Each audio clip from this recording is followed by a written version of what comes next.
How to download and add Click and Clean extension on your Google Chrome browser. Hello guys, so all what you have to do is go to Google Chrome. This is the home page.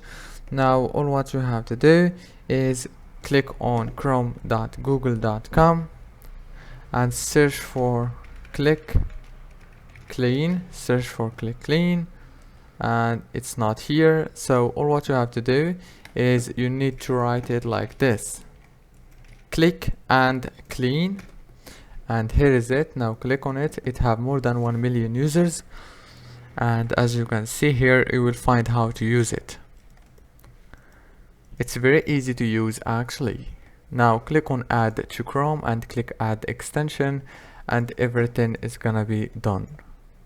If this video was helpful, please don't forget to like and subscribe, and thank you so much for watching this video until the end. See you later.